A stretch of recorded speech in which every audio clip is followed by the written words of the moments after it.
Bonjour à tous, nous voilà donc pour l'épisode 11 et dernier épisode disponible actuellement des Mystérieuses Cités d'Or, saison 4. Bonjour Xana. Bonjour Gomez. Au revoir Gomez. C'est un plaisir de te voir. Donc Xana, je t'en prie. Donc on a Zia qui va chez Gomez pour aller choper le Baku original. Seulement, Attends, elle se rend compte qu'il y a quelqu'un de... juste avant que tu continues, je l'ai précisé l'autre fois, mais c'était vraiment un coup de vent. Juste comme ça, Sancho a dit j'ai vu le machin là-bas. Mais qu'est-ce qui vous fait dire que ce n'est pas une copie comme l'autre et que c'est vraiment l'original chez Gomez? Disons qu'ils n'ont pas de meilleure piste pour l'instant. Ouais. Du coup, il va là-bas. Elle se rend compte qu'elle est accompagnée de l'autre couillon de chasseur de l'épisode d'avant, quoi, qui est en mode ouais, je veux prouver que je suis un homme, machin. Ok, tradition de la tribu, donc on va dire ok. Il va servir à rien ce mec. Du coup, ce qui se passe, c'est ils retournent sur l'île où ils ont croisé Gomez.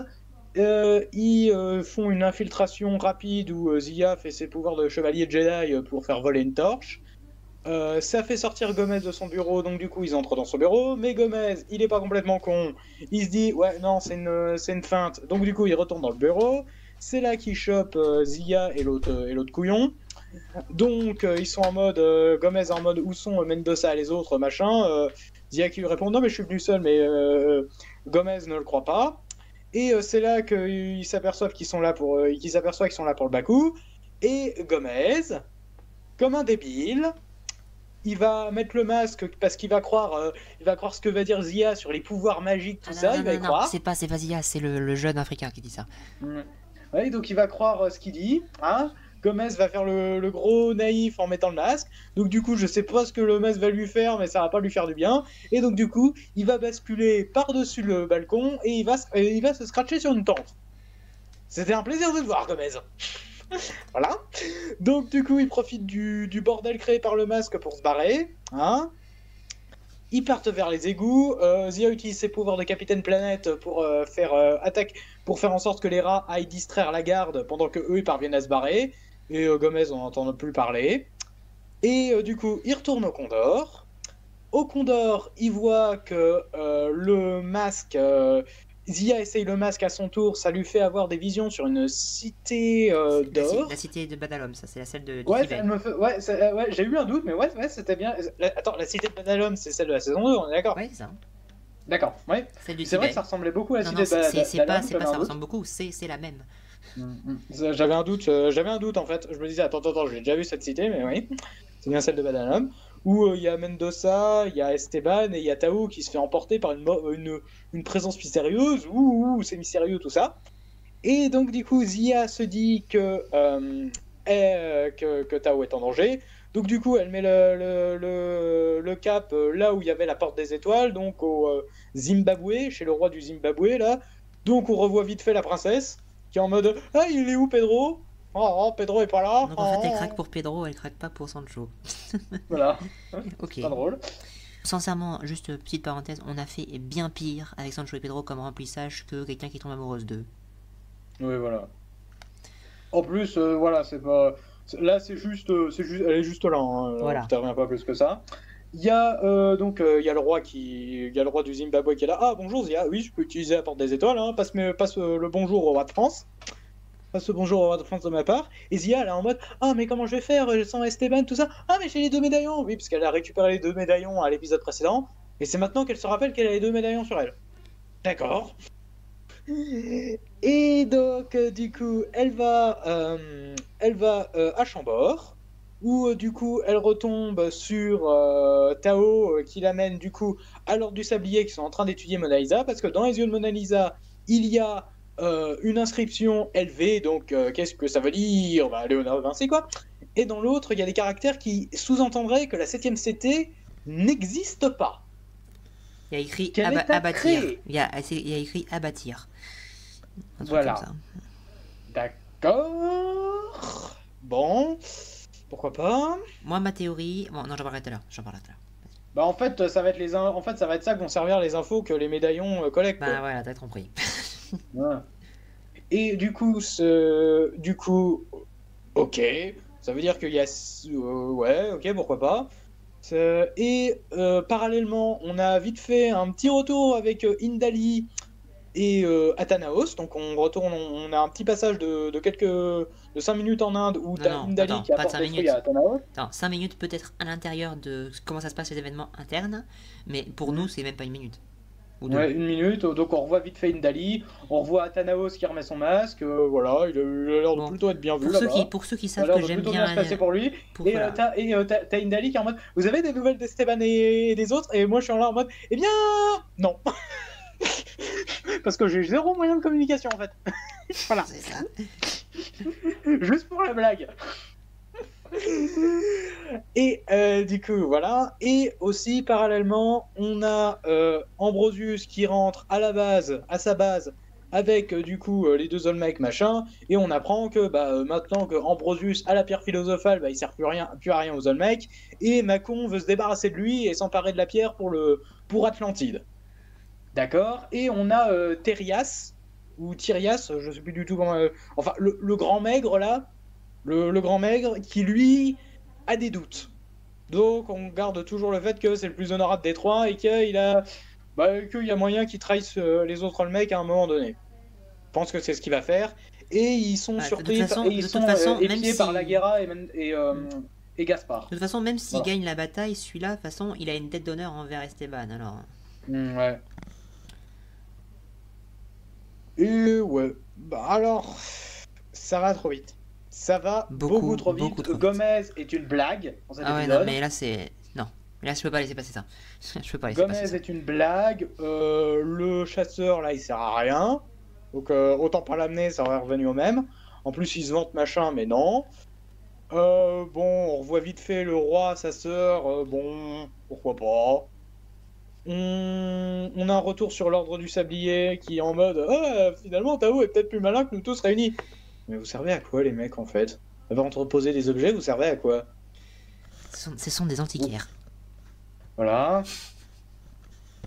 Et on a vite fait aussi un passage avec Esteban qui discute avec Mendoza sur le fait que il a pas écouté Zia, quoi.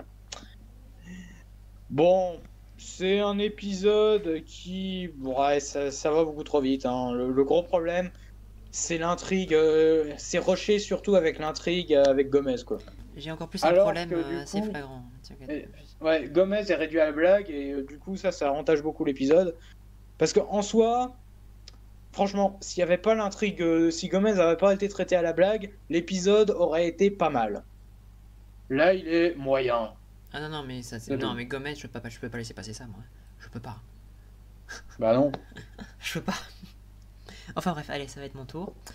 Alors, donc, cet épisode. Bon, bah alors on commence par un vol de Zia, donc toujours, comme on l'a précisé, les plans, le condor qui vole sur les machins, les girafes, etc. D'ailleurs, il y avait un plan dernièrement qui était un peu pareil que celui-là avec les lamas de la série de base. Bon, on voyait clairement que c'était le même repris, mais bon. Bref, du coup, voilà, il y a entend des bruits dans la soute. Bon, donc là, mettons-nous là 2 secondes. Ça veut donc dire que le gamin, il est rentré dans le Condor. Jusque-là, moi je dis pourquoi pas. Par contre, alors, dans les 2 épisodes précédents, donc pas le précédent, celui-là d'avant, je crois, quand Zia est revenue au Condor, elle s'est rendue compte qu'il y avait personne, mais que le Condor était ouvert. Donc en fait, quand ils sont allés à la cité, ils avaient laissé le Condor ouvert comme ça. C'est pas leur genre. Mais quand elle les a attendus après être revenue, elle a dormi avec la vitre ouverte, etc. Et si Ambrosius était toujours dans le coin et qu'il t'avait capturé, t'aurais fait quoi? Voilà. Maintenant, on passe maintenant. On a bien vu, j'ai vérifié sur les plans de l'épisode précédent, et là, le Condor était fermé à ce village africain. Comment ce gamin est rentré dedans? On sait pas. Et encore plus, pire, apparemment c'est inné de découvrir la soute, ou du moins le truc qui prétend être la soute, parce qu'il est rentré dedans et il s'est planqué dedans. Le machin qu'on a mis des plombs, nous, à voir, parce que eux, apparemment, savaient qu'ils étaient là, mais nous, on nous l'a jamais montré, ils n'ont pas pris le temps de nous le présenter pendant un remplissage. À la place d'un remplissage, en nous le découvrant, je sais pas, avec Pedro ou Sancho qui touchait sans faire exprès, ça s'ouvrait, je sais pas, rien que ça. Voilà. Et lui, il le trouve comme ça, il va se planquer dedans. Ok. Mais bon, globalement, en gros, ça veut dire que ce gamin n'aurait jamais dû pouvoir être avec Zia dans le Gondor. Parce qu'il n'aurait pas pu y rentrer. Par la suite, donc, Bon, la scène, c'est toujours beau, les décors. Bon, elle fait des pirouettes, elle le fait sortir, elle l'engueule, elle veut qu'il rentre, mais au final, elle accepte pour qu'il devienne un homme, machin. Coutume africaine, je dis pourquoi pas, jusqu'à maintenant. Et du coup, il y a Esteban qui s'en veut de ce qu'il a dit à Zia, machin, ils sont disputés, comme quoi il lui fait pas confiance, mais non, c'est l'inverse en fait, que tu lui fais pas confiance et tu ne l'as pas écouté, donc elle est partie. Alors, vous êtes fautifs tous les deux, toi t'es fautif de t'être vanté à mort, elle est fautive d'être partie sans vous. Parce que même si elle a découvert des pouvoirs de Jedi, c'est quand même dangereux et c'est pas son genre de partir toute seule.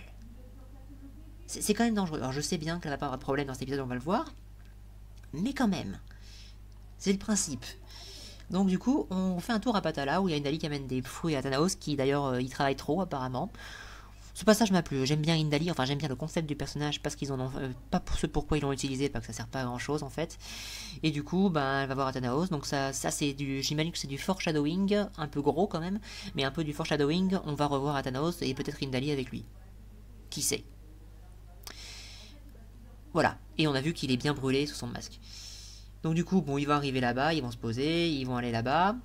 Et donc, ils vont aller dans le fort, passer par les égouts. Blablabla, bla, bla, bla, magie par rapport à la lampe, parce qu'ils connaissent pas ça, etc.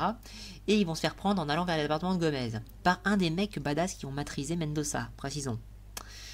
Et là, Zia, elle nous fait du Wingardium Leviosa. Avec une torche. Et le mec, il flippe parce que c'est une sorcière et il n'y a personne qui va sur elle. Il crie bien, mais il n'y a personne qui sait qu'elle est là. Ok. Ok.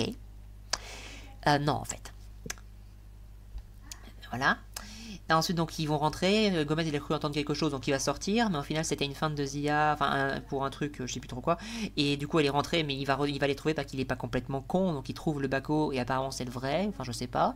Mais Gomez, il est pas complètement con. Et il revient parce qu'il a fait capter le machin.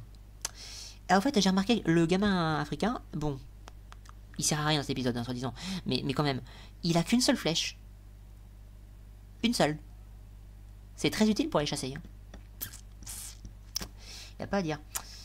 Bon, du coup, il se fait capturer par un mec qui passe derrière lui parce qu'il veut pas viser deux personnes en même temps. Et l'autre, il dit, oh, ils sont où les autres, machin, Gomez, donc du coup, bah, il fait fouiller le fort. Jusque-là, ça va à peu près. À peu près, hein, parce que, voilà.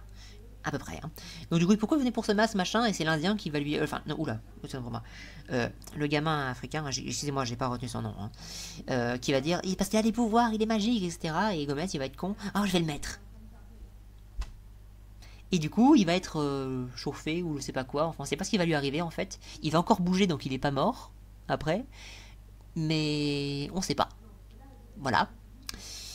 Et du coup, bon, bah, il y a l'alarme qui va être donnée par le mec qui était avec Gomez là, et ils vont s'échapper. Et Zia va parler aux animaux pour qu'ils les ralentissent. Je sais pas comment ils l'ont pas rattrapé d'ici là quand même, parce qu'ils étaient quoi à 10 mètres, le temps d'y aller. Mais bon, ça c'est du chipotage. Donc du coup, ils vont partir, etc. Enfin bref, cette escapade chez Gomez, c'était une formalité en fait. Donc en fait, on confirme bien que bon, c'était une formalité pas parce que Zia a des pouvoirs, c'est une formalité parce qu'en fait, les gardes, et même les mecs qui étaient les gars de Gomez qui étaient montrés comme menaçants et plutôt avaient l'air compétents, ils ont quand même réussi à ramener Mendoza. Mais ils s'en sont pris des bonnes calottes, mais ils ont réussi à le ramener. On les a... C'est chiant, mais on l'a fait. Voilà, mais là, ils les ont ridiculisés. Et Gomez aussi, et je ne peux pas laisser passer ça. Je peux pas. Gomez est devenu complètement débile là. Non, je pourrais jamais laisser passer ça. Ça, c'est pas Gomez. Alors, autant la dernière fois, bon, j'ai tiqué un peu avec Gomez, mais je me disais, bon, ça aurait pu être pire, donc j'ai dit que ça passait. Outre son design et sa voix, c'est ça qui, à mon avis, faisait perdre sa prestance. Mais là, non, je peux pas laisser passer. Là, il a plus de prestance, non seulement par son design et sa voix, mais en plus, il est devenu débile, ignare, etc. Non. Là, Gomez, vous l'avez insulté. Je peux pas laisser passer ça. Je vais trop rien dire là. Enfin non, si je vais rien dire un truc. Là, je peux pas vous pardonner ça. C'est pas possible. Hein. Gomez, vous avez totalement travaillé Gomez. Et pourquoi faire revenir Gomez si c'est juste pour ça? Ça pouvait pas être un simple gardien de fort? Non, je sais pas. C'est pour du fan service. Comme les Olmecs techniquement pour l'instant, on sait pas pourquoi ils vont servir. Bon, j'imagine qu'ils vont plus servir plus tard. Mais pour l'instant. Honnêtement, j'attends vraiment que Gomez ait un truc là, parce que franchement, voilà. là pour l'instant. Non, mais Gomez, là, non, je suis désolé, là vous l'avez travaillé. Franchement, ça aurait pu être pour que ce soit les Olmecs, comme ça aurait pu être pour un autre, ça Oui. pouvait être random machin, ça sera revenu au Ça même, aurait quoi. été pareil, mais pour le moment, voilà. Gomez, je ne peux vraiment pas laisser passer ce qu'ils lui ont fait là. Enfin bref, il retourne au Condor, il laisse tout ouvert, bon, j'imagine qu'ils ont fermé les gardes, et Zia va mettre le masque. Et elle, ça va rien lui faire, parce que j'imagine que c'est l'une des élues, ou alors la descendante de Ranaori, enfin bref, tout ce que tu veux. Donc du coup, ça lui fait une vision, où elle va se retrouver à Badalom, et elle va voir, bon, alors il y a Sancho et Pedro qui vont pleurer dans tous les sens, il y a Mendoza qui va être complètement dépité, il y a Esteban qui va essayer de le tirer, et il y a Tao qui va se faire remporter par lévitation quelque part. Donc est-ce que la pierre philosophale va donner à Ambrosius les pouvoirs des Muins? Enfin de ceux qu'Azia en fait, peut-être sûrement par sa descendance. Ce serait ta gueule, c'est magique. J'espère que ce sera pas ça. Franchement, j'espère que ce sera pas ça et qu'il ne deviendra pas un super badass dieu à les attaquer. Non, ça, non, non, non. S'il vous plaît. Vous partez beaucoup trop dans le ta gueule c'est magique et non, non, arrêtez. Déjà que la technologie overpétée c'était déjà gros, mais maintenant vous partez de plus en plus dans le ta gueule c'est magique. Non, non. Enfin bref, du coup, il y a Ambrosius qui rentre à sa base. Putain, ça fait beaucoup de choses quand même que je dis pour 20 minutes. Hein. Voilà, il rentre à la base, et du coup, il y a les Olmecs qui se réunissent entre eux, il y en a qui sont pas en train de se disputer, il y a Gaspard et Isabella qui sont en train de discuter. En fait, ah oui, j'avais oublié de dire, Isabella, comment elle sait ce que c'est que les Olmecs? Parce que quand Gaspard lui en avait parlé la première fois, là, quand ils étaient arrivés, elle avait l'air de savoir ce que c'était. D'où elle l'a su, en fait, ce que c'est que d'été des Olmecs, vu qu'elle savait pas qu'il était avec des Olmecs Ambrosius, donc c'est certainement pas ces Olmecs-là dont elle parle. Donc comment elle a su ce que c'était que les Olmecs? Vu que les Olmecs sont tous morts, oui, entre guillemets, pendant que, bah, ils étaient au Mexique. Voilà, j'aimerais savoir. Voilà. Enfin bref, Ambrosius, il est fan de sa pierre philosophale. Les Olmecs sont en train de dire, maintenant qu'il y a la pierre, il ne sert plus à rien, Peut-être on machin. n'a pas rejoint Athanaos, peut-être, vu qu'elle a été la géolière d'Athanaos pendant que Ambrosius était au Japon. Bien vu. Oui, peut-être. Voilà. Enfin, bref, donc du coup, moi là, c'est bon. Là, j'y ai pensé hier, un peu avant ça, mais maintenant, c'est totalement confirmé. Les Olmecs, en fait, ils ont le même problème que ceux de la base d'Apuchi. C'est-à-dire qu'en somme, ils ont, ils sont, déjà, ils ont pas de femmes avec eux, donc ils peuvent pas se reproduire déjà pour commencer, donc leur espèce à mourir. Même si techniquement Esteban est un Atlante aussi, voilà. Mais grâce à la pierre philosophale, peut-être qu'ils espèrent guérir leur mutation ou au moins se donner la vie éternelle. Comme c'est la légende de la pierre philosophale, ça permet de donner ça. Donc c'est tout à fait logique en fait qu'ils se servent d'Ambrosius pour ça. Par contre, j'aimerais savoir beaucoup une chose, c'est comment Ambrosius les a rencontrés et comment il les a mis à son service ou ils se sont mis à son service et comment ça se fait qu'Ambrosius n'est pas tiqué. Il doit bien forcément y avoir des choses. Ou alors Ambrosius vous êtes vraiment parti du parti pris qu'il est con, complètement débile et c'est juste un savant, mais qu'il est con et qu'il a besoin des autres pour les énigmes, etc. Là, bon, je n'ai pas les événements, je ne sais pas comment ça s'est passé cette rencontre, donc je ne peux rien dire, mais ça fait tiquer quand même. Enfin bref, il y a Gaspard et Isabella qui sont en train de se tiquer et se dire on va faire quelque chose. On retourne sur Zia, donc il retourne à la capitale, donc elle dit bonjour au roi. Enfin, attends, on a vu la princesse, bon, bonjour, bon allez, c'est mignon, il laisse son sujet avec elle. Oui, apparemment c'est ce sujet, ça doit être le même pays. Et du coup, il va voir le roi, il lui dit bonjour, comment vas-tu, etc. Elle va dit bonjour au roi de France de ma part, elle va voir Tao, et Tao, il lui montre ses découvertes. Et apparemment, la dernière cité serait à construire. Donc moi, j'aimerais savoir pourquoi elle n'a pas été construite. Qu'est-ce qui l'a empêché de la construire? À moins que ce soit l'objectif depuis le début de la faire construire.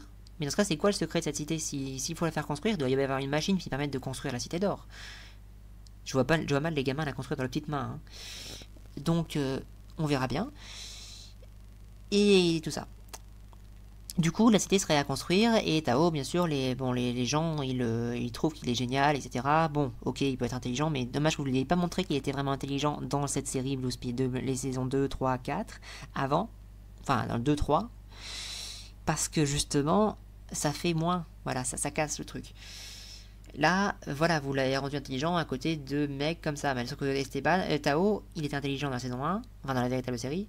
Mais dans les nouvelles, je suis désolé, il était pas intelligent. C'était juste un gamin con boudeur. Hein. Il savait juste lire le mur, hein, globalement.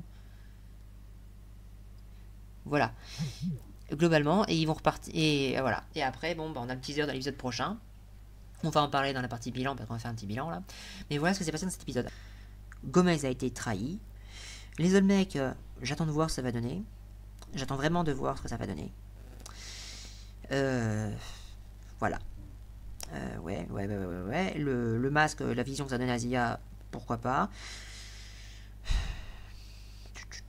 J'espère que les relations avec Zia et Esteban vont s'améliorer, parce que pour l'instant, j'en sais rien. Là, enfin, au moins, elle l'a aidé avec le médaillon, etc. Enfin, comme l'a dit Dana, j'ai pas tout dit ce qu'il avait déjà dit. Hein. Voilà, et tout ça. Voilà, je pense qu'on peut... C'était un truc, à moins que tu aies un truc à rajouter, on peut passer au bilan de ces 11 épisodes avant la prochaine fois. Non, j'ai rien à rajouter. Putain, j'ai beaucoup parlé là. Donc, bilan de ces 11 premiers épisodes, je te laisse parler. Bah, franchement, honnêtement, il y a à boire et à manger, parce qu'il y a de bonnes idées. Par exemple, il y a de bonnes dynamiques intéressantes. Par exemple, les Olmecs, bon, ils promettent. Hein, Macon, Terias et l'autre là. Bah, au début, j'étais en mode, bon, ça pouvait être n'importe quel clodo, que ça aurait rien changé, quoi. Mais il y a un truc intéressant avec Terias, il a un certain sens de l'honneur. Macon, il a l'air plus d'être un machiavélique, tout ça. On a le duo Laguerre-Gaspard qui est beaucoup plus supportable que dans la saison 3. Bon, Gaspard est toujours un peu guignolo, mais il est vachement. Mais il reste. Mais la dynamique, mais il reste quand même. Il est un peu plus proactif et il a un peu plus de présence. Disons que c'est pas un facteur de gag uniquement, il le traite comme autre chose Voilà, qu'un facteur de gag. Il a quand même sa petite importance dans l'histoire. Voilà. Sancho et Pedro, alors bonne surprise ces deux-là, parce que honnêtement, dans les saisons 1, j'étais pas fan. Dans les saisons 2 et 3, ils étaient juste imbuvables. Là, ils sont corrects. Ouais, enfin non, leur délire avec les machins d'or. Bon, bon, c'est Sancho et Pedro, ils ont toujours des gags avec l'or, mais ils ont quelques interventions sympas et on se casse pas trop. On est d'accord, ils ont on fait pas trop de gags affligeants avec eux. Ils ont eu quelques interventions sympas, mais on s'en sert pour faire du remplissage alors qu'ils rushent absolument tout. Ils rushent tout, mais ils s'en servent quand même pour faire du remplissage. Et bon, on les fait faire du gag avec l'or, alors que dans l'épisode d'avant, ils ont été altruistes, ils ont donné beaucoup trop d'émeraudes pour acheter de l'or pour libérer des esclaves. Du rhum pour libérer des esclaves, donc ça fait pas très consistant. Esteban qui devient de plus en plus tête brûlée à force de vouloir attraper un produit mettre tout le monde à dos. Esteban tête brûlée, Esteban a toujours été tête brûlée. Ça, c'est vrai. Il a toujours été une tête brûlée. Par contre, depuis la saison Blue Spirit, il avait pas mal évolué dans la saison 2, enfin dans la vraie série, pour devenir avoir une certaine maturité. Il a tellement perdu, il a perdu son côté tête brûlée parce qu'il était devenu peureux dans la saison 2, peureux et con, il était devenu. Dans la saison 3, globalement c'était pareil, ça dépendait des moments. Ça dépendait des moments. Là, et là, il devient tête brûlée, mais sans sa maturité. J'ai oublié aussi d'en parler parce que c'est un peu évident pour moi. Mais Esteban a aussi été massacré dans son fond parce que Esteban n'est pas comme ça. Il n'est pas je m'en fous des opinions des autres. Il n'est pas je m'en fous de ce que pensent les autres ou de ce qu'ils ressentent, etc. comme il le fait là ou comme il l'a fait dans la saison 3, etc. Esteban, c'est le gamin qui est attentionné. Il est certes fonceur, pas très réfléchi à ce qui va aux conséquences des choses, mais il est attentionné envers les autres. Il pense toujours à essayer que les gens se sentent bien. Là, vous voyez Esteban être comme ça quand vous le voyez se vanter devant Zia qui a perdu son père il y a même pas 6 mois de je vais enfin mon père, enfin je suis trop content, machin, et ne pas avoir la moindre pensée devant Zia juste à côté en lui disant mais qu'est-ce que t'as? Ou alors là, dans l'épisode 10, excusez-moi, Esteban a été trahi dans son fond. Je ne pourrais pas considérer ce gamin comme étant Esteban. Je voulais juste rajouter ça parce que j'avais oublié d'en parler dans ce bilan parce que ça me dépite tellement dans la série que je n'en parle même plus. Et du coup, il se met à dos Tao et Zia, ça peut être intéressant pour la suite. Mendoza, bon, il a eu quelques interventions débiles, notamment son concours de beat avec Gaspard, ça je l'ai toujours en travers de la gorge. Ah oui, j'ai oublié Gaspard, Mendoza. Mais en soi, ça va. En soi, ça va, mais il y a vraiment des moments, tout ce qui concerne la guerra et l'amour... J'ai l'impression que c'est un homme du 20e siècle. Tao était imbuvable dans le premier épisode. Là, depuis qu'il a eu son électrochoc, il aurait pas dû avoir parce qu'encore une fois, Tao a été rendu con dans les saisons 2 et 3. Et la saison 4 essaye un peu de sauver les meubles. Donc voilà. En fait, ils lui ont fait un électrochoc pour qu'il redevienne comme avant, enfin, entre guillemets, comme avant. Le problème, c'est qu'en fait, il aurait pas dû baisser. Voilà, c'est ça. On a des. Bon, par contre, Ambrosius, non. Autant quand il est en Zarès, il est menaçant, tout ce que vous voulez. Ambrosius, je répète. Dans la saison, l'attaque de Esperanza dans l'épisode 3, génial. Oui, mais Ambrosius, je vais répéter ce que j'ai dit à l'épisode 8. Ambrosius, c'est un vioc complètement gamin et rageur. Oui, c'est qu'est-ce que ça. vous trouvez de si intéressant avec ce personnage? Non, mais Ambrosius, il a perdu. Ça, c'est un truc que je peux pas enlever à la saison 2, c'est qu'Ambrosius, il avait quand même il avait un certain Oui, charisme. Là, ça a été charisme de- qui a été oui, atomisé en saison 3, oui. et en saison Dans la saison 4, c'est pas 2, mieux, quoi. dans la saison 2, ils faisaient le guignol, mais bon, c'était aussi pour se plaire aux enfants, pour se faire passer pour ce qu'il n'était pas. Mais depuis qu'il... En fait, Ambrosius, depuis l'instant où il a été dévoilé son identité, il a perdu Oui, tout bah, il était charisme, plus intéressant, quoi. toute crédibilité, etc. Y compris crédibilité en termes de... Il est protégé par un bouclier en scénarium. Mm. Les enfants devraient, à chaque fois qu'ils croisent la nef, devraient pouvoir l'arrêter. Parce que le Condor est une putain de machine indestructible qui peut aller jusqu'à la vitesse du son. Ça a été dit. Mm. Donc, avec ça, c'est comme une voiture à pleine vitesse sur quelqu'un. La nef, vous L'ordre pouvez du l'atomiser. sablier, on développe l'ordre du sablier, mais bon, on a vu que 4 membres de l'ordre supplémentaires, et à part Nostradamus, les 3 autres, c'est des PNJ, quoi. C'est des Ouais. figurants qui Oui. servent juste à observer et qui sont même pas capables de retenir ce qu'on leur dit, parce que on leur dit, bon attendez, ça c'est un portail qui amène au Zimbabwe. Il y a le roi de France qui le passe sous leurs yeux, ils sont en mode oh mon dieu, le roi a disparu. Ah non, il est au Bon. Zimbabwe, Alors, là, c'est soit allez le vous chercher, allez, soit le vous portail allez, est ouvert, allez le voilà. chercher. C'est soit vous allez le chercher, soit vous lui envoyez une escorte, soit vous attendez. Oui, Mais bon, voilà. le plus crédible, ça aurait été de lui envoyer une escorte. La petite intervention de Thanos qu'on a eue était sympa. Ça fait un Les foreshadowing, 2-3 on va peut-être le interventions revoir. de François Ier qu'on a eues, Ça elles va. sont sympas aussi. Il est peut-être un petit peu trop gentil pour un roi quand même, non? Ouais. Bon après, on l'a vu vite fait, donc Oui, c'est vrai. voilà quoi. On l'a a, vu on a- quoi, on a- on a essayé de le montrer. 4-5 apparitions On à a, tout casser. essayé de le montrer sérieux quand Tao était en train de partir partout, ils vont embêter les gardes, donc du coup il lui a dit ouais bon voilà tu te calmes. Mais On voilà. va dire que j'attends de roi- voir. J'attends de voir. J'espère qu'il va y avoir une intervention espagnole et une intervention française dans l'histoire, ça pourrait être intéressant. Voilà. Ouais, oui, parce que au cas où, quand on le sait pas, hein, Charles Quint et François Ier, c'est une grande histoire d'amour. Hein. Ah ouais non mais ces Voilà. deux-là, notamment par rapport au mince, c'était le duché de je sais plus quoi en Italie, et que François Ier n'a jamais réussi à avoir, mais qu'il a toujours voulu avoir depuis le début parce que c'était l'héritage de sa femme que sa femme lui a transmis. Et ouais, honnêtement, il y a à boire et à manger dans cette saison. Il y a de bonnes idées, il y a de bons concepts, il y a des passages qui sont pas mal, mais ça va beaucoup trop vite. Par rapport ah oui, voilà, Oui. par rapport au rochage, on a découvert que la dernière cité d'or était à bâtir, et par conséquent, il fallait ouvrir la 6 pour avoir donc les informations probablement qui vont servir à construire la dernière. On est d'accord jusque-là. Mhm. Voilà. Donc, ça veut donc dire qu'en fait, la dernière cité d'or, ils vont pas avoir à la chercher. Vu qu'ils vont devoir la créer. Peut-être qu'ils vont devoir la créer à un endroit qui va leur être indiqué, mais moi je pense qu'ils pourront la créer là où ils veulent en fait. Potentiellement. Donc, déjà d'ailleurs, peut-être qu'il y aurait une bataille. Vous la construisez en Espagne? Non, en France? Non, en Espagne. Ça peut être pas mal, hein. Voilà. Voilà. Mais voilà, du coup, ça veut dire que ce rush. On va la mettre en Suisse. Voilà, oui, Voilà. c'est ça. Voilà. Tiens qu'on y est. Voilà, Ça voilà. va être drôle. Ou On va alors, la non, mettre non, en Suisse, non, on va non, rien on comprendre. va la faire en Angleterre. On va la faire en Angleterre. Bon, enfin bref, là c'était la blague. Enfin bref, du coup. Non mais en fait, ouais, parce qu'on avait imaginé, pour la petite histoire, on avait imaginé, enfin Seb et moi, on se posait des questions sur où pouvaient être les cités, et moi j'avais dit, bah on en met une en Angleterre, comme ça, avec Henri VIII, les Écossais, les Français, les Espagnols, il y a de quoi faire un beau bordel.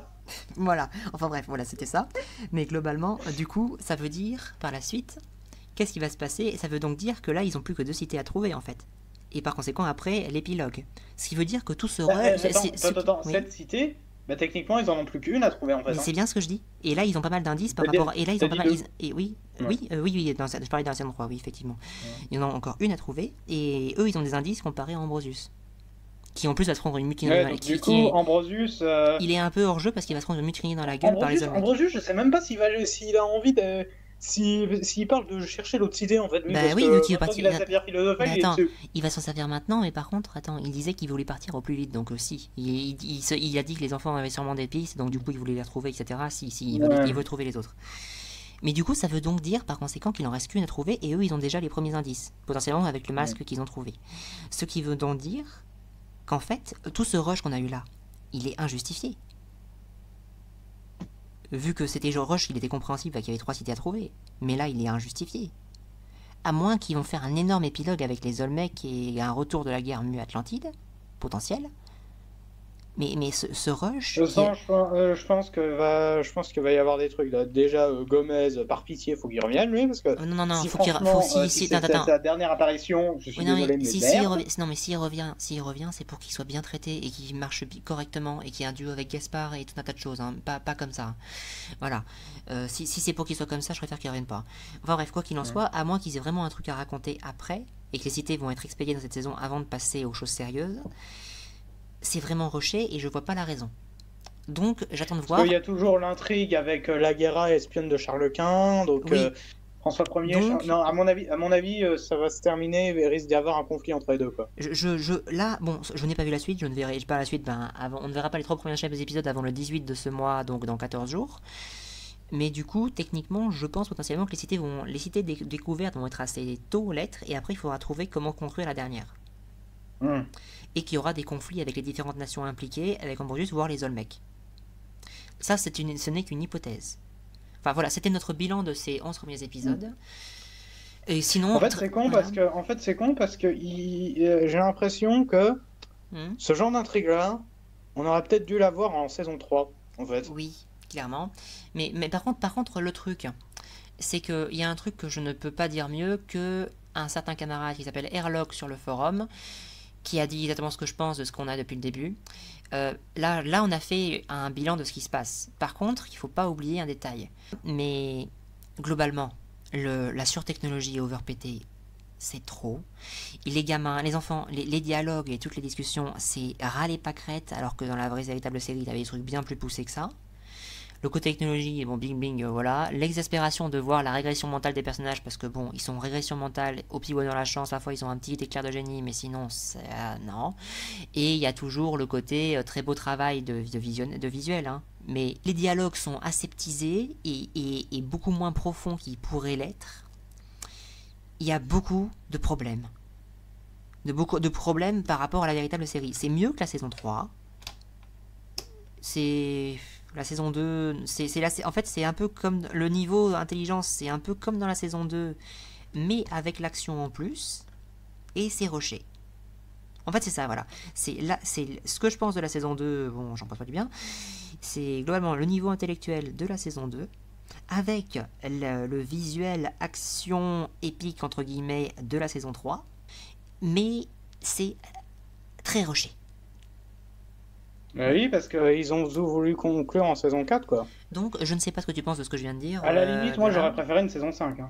Voilà, moi aussi. Enfin, peut-être, je sais pas, arrêter le massacre aussi. Hein. Mais je sais pas ce que tu penses de ce que je viens de dire, Xana, par rapport à mes comparaisons. Ouais, je vois ce que tu veux dire. Oui. Parce qu'on a de bonnes actions. Il y a de bonnes idées, mais l'exécution est vraiment à revoir.